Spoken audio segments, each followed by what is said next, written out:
28-16 ang San Miguel Beer po. Nakapagbaon nga ng 12 puntos sa kalamangan kontra dito sa Meralco in a must-win para dito sa Bolts just to save their tournament life and extend it one more game.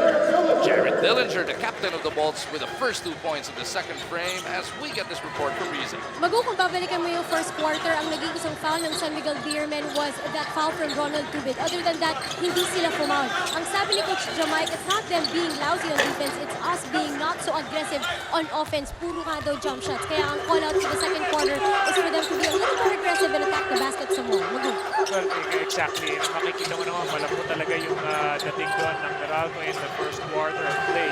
And baliktad nga yun, dapat mas agresibo sila because sila yung nangangailangan ng manalo in this ball game. They really need to win to, you know, just to give them another shot at least another game here in the quarters. At yun nga ang gustong talin dito ni Jared Dillinger. He is looking to inspire. He's looking to light a fire from under the Meralco Bolts. Anthony feeds Nabong. Nabong pa rin for the board. Hinigop na rin yun.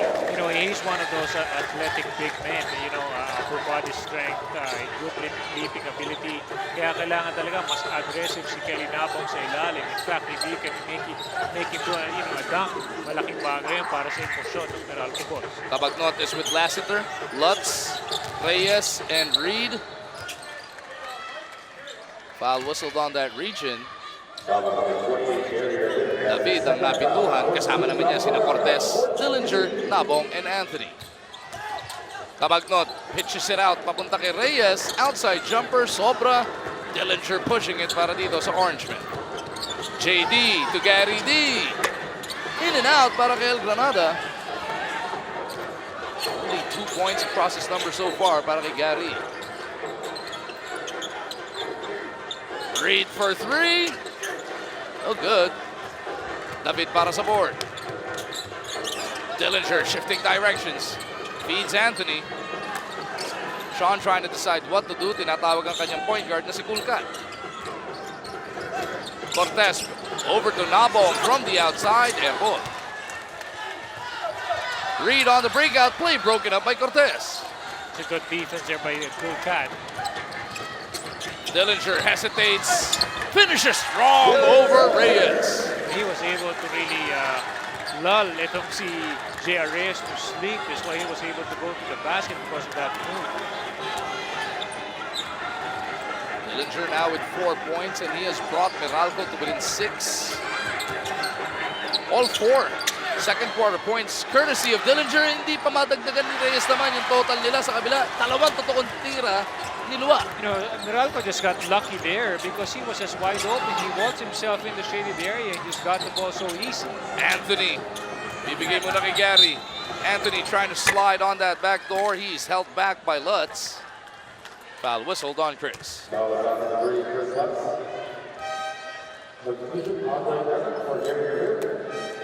Coach Norman redeploys Andre Emmett. Pahinga muna si Gary D. At si Junmar, ibinalik naman ni Coach Leo dito sa kabilang dulo. So far for Meralco, wala pa rin nag-iinit. So you have to give credit to the defense of San Miguel. They're coming out really aggressive early. Anthony misses. Kabagnot pushes it up papunta kay Lutz. Naantay nila si Junmar makapwesto. They swing it the other way looking for Reed. AZ kontra kay Anthony. Tutulong pa si JD. Kabagnot to Lutz mula sa kanto. Chris Lutz delivers from deep. It's good ball swing there for San Miguel. Meralco really trying to sit in the shaded area. So that's the Junmar effect right there. 3-point shot atid sa atin ng PLDT Home DSL Triple Play Plans. Mahirapan ka talaga when you know that Junmar is there, so you decide to sag down and the shooters are just wide open. Oh, Kelly Nabong cleans up that JD miss. 4 points in the game na rin para kay Nabong. Ang malaking bagay si Kelly Nabong sa pagdarating niya dito sa Meralco Boss because he provides an interior power which the Boss have been really missing. Kabagnot has it taken away by JD. 2-on-1. Cortez and Dillinger on the run. Finger roll is good for the Daredevil. Well, that's something that Meralco can really bounce on, the way they're playing defense right now in that last 2 plays. This is the closest they have come. 5 na lang ang abante ng SMB. Reed kontra Emmett. Baseline shot on him. Tutulong si Cortez for the takeaway. Anthony and Lutz in a foot race. And Anthony will get a gimme. And the Meralco Bolts are now within 3.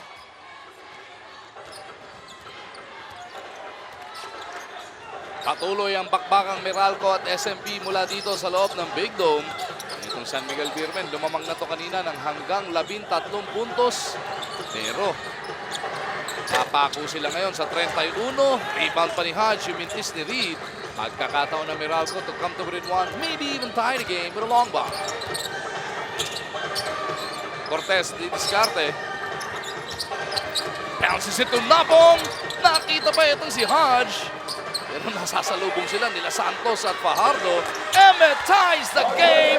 What a long one. Hatid sa atin yan ang PLDT Home DSL triple play plans. You know, Meralco really just got going. Why? Because they played great defense. They got some steals, they got some transition baskets, some easy points. Ngayon, nagkaroon na sila ng kumpiyansa sa kanilang opensa. 9 points in the game now para dito kay Andre Emmett. Only had 2 in the first quarter. Hindi siya masyadong makakuha ng shots from the outside. It wasn't really falling. He wasn't really as as aggressive going to the basket. Talagang inaabangan siya doon ng defense of San Miguel. Fajardo against 2. Iikot ng San Miguel looking for the open man. Santos back to Ross. 3-pointer is good para kay Chris. Malaking bagay rin yung contribution ni Chris Ross. Everybody doesn't really expect him to be consistent with the shots from the outside. But there, he proved it. Ross making Meralco's defense pay for leaving him open. Cortez over to Nabong. Puts it on the floor. Kelly going to the sidestep. Gets that basket. Make a sama bang foul. He made an impact here when he came into to Meralco. Number one, it's all about Reyna Lugnatan in the fast playing, the big man's position. Now you have a legitimate big guy. At the maganda pa rito, he can put the ball on the floor.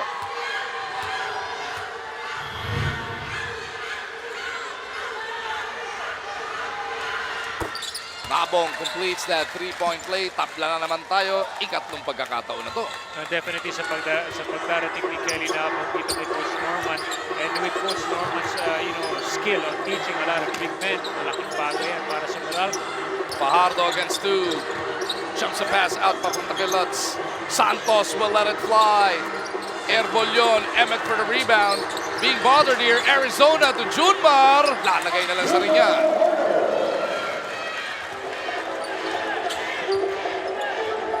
Leading assist man amongst team forwards ito si Arizona. Always making the right decisions. Yun nga, because of makikita mo talaga that's a big difference here because he reads the defense very well and he's very unselfish especially his teammates. Nabong ulit na may miesta si Kelly. He's got 9. Maganda makita yun because yung score niya, buti sana kung point blank. He's coming from the 15-foot line driving to the basket. PFL players, magic bunot alert lang. Kelly Nabong already contributing. Play broken up. JD had a hand on it. Emmett in trouble. Back over to Dillinger. Knees hacked by Ross. Here's Ross having to give up that duty foul. Pagkakataon ng Meralco, makatikim ng kauna-unahan nilang kalamangan sa ballgame na ito. It really mattered the most. When it mattered the most, that's when they were making stops. And at the same time, yung kanilang offense is sizzling right now here in the second quarter compared to the first. Ganda ng pagtitimon ni Mike Cortez dito. He is keeping Ando on that bench. Jared Dillinger now with a total of 8. That's the purpose of a guy who is always ready to si Mike Cortez. And by the way, he's part of the league's 500 steals club. Nakakadalawang agaw na si Mike Cortez in this game. Initially, isa na lang yung kailangan niya sana. 5-0-1 na. Siya ngayon as Reed is whistled for the offensive foul as he barreled over Hodge. This is the defense that Meralco is really known for. Meralco now in the lead for the very first time this ballgame. Nabitin lang yung layup ni Cortez. Tubid gets it over to Reed. And Ronald Tubid will be investigated for another flagrant foul that tinaas niya yung kanyang binte. And if so, he will be thrown out of this game. So a regular foul is whistled on Ronald Tubid. Regular offensive foul that is. So he can remain in this game. Tandaan natin na flagrant foul penalty 1 na siya back in quarter number 1. Nakahinga si Ronald Tubid after that call. Dillinger ang assignment dito ni Tubid dahil nga nag-iinit na itong kapitan ng Meralco. Cortez from a Nabong pick. Iubra. Nabong keeps it alive. Pero who's got it? It is Arizona. And he is fouled. You know, the hustle right there, kitang-kita mo with both teams. You know, that loose ball is just so important. Anthony nagbabalik para dito kay Hodge na may 3 ng personal foul. Coach Norman wanting to preserve Cliff's defense para sa second half. Ross kontra Cortez.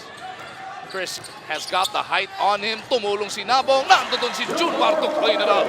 Well, he had that opportunity to clear it up because Kelly Nabong had to help out when Chris Ross went to the basket. Emmet Metangan gets it to Cortez mula sa kanto sa kaliwa. Nakuha yung talbog. That's the most important thing. You have to make that defense pay when they double team your import. First 3 points of the game para dito kay Cortez. Papawiin na naman siya ni Ross doon sa poste sa kabilang dulo. Ross backing up, tutulong si Emmet. Ross in trouble. He gets the repost from AZ.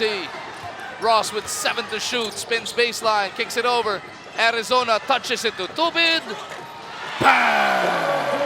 Malaking bagay yun because the rotation initially for Meralco was very good.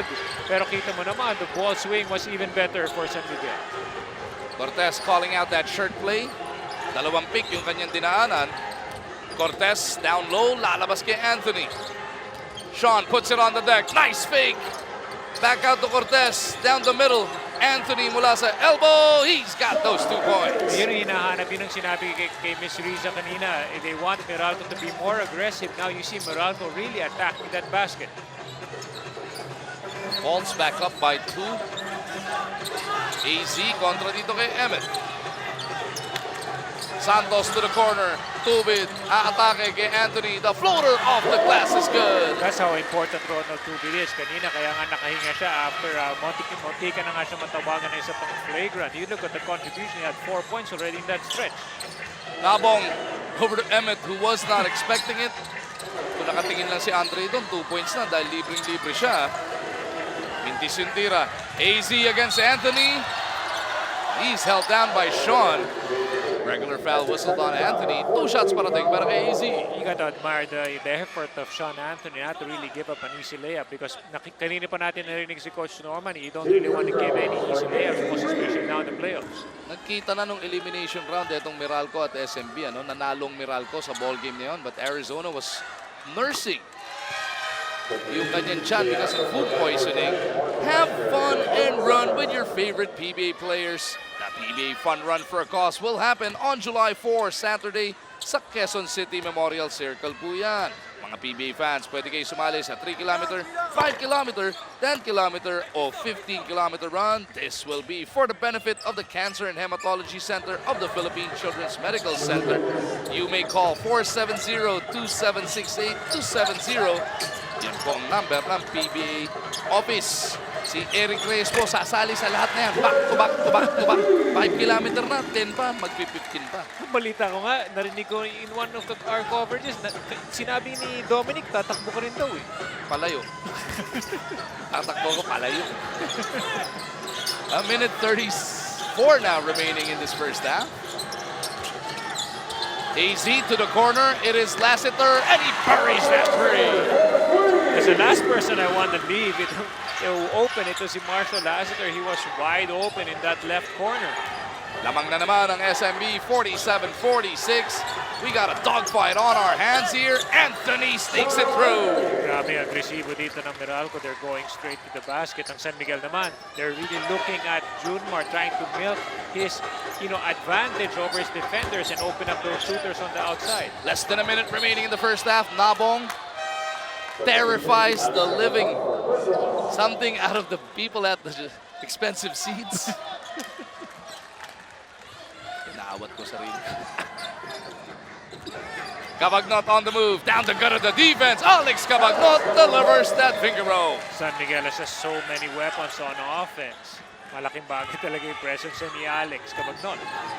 Ando back on the floor. Katapat ngayon si Cabagnot. Kasama ni Ando, si Nabong, Anthony, Emmet, and JD. Nabong handoff papunta kay Emmett. Andre down that right side, cannot be stopped. That quickness of Andre Emmett going to the basket is really very hard to stop. Guro, sinasabi ni Ryan Aranya sa kausap niya, update mo na yung Moneyball app. SMB on the attack. It is Cabagnot with Reed, Tubid, Lassiter, and Junmar. Emmett will push it the other way, pwede mag-last shot ang Meralco Balls. Yeah, you got to give it to Kelly Nabong with the way he played great defense on Junmar. Kanina, Junmar had 10 points. Ngayon, nakaka 4 points pa lang dito siya sa second quarter. Emmett will start to make his move with 5 seconds remaining in the second quarter. Barrels over Tubid. Emmett in and out. Cabagnot taps it. And that will do it for the first 24.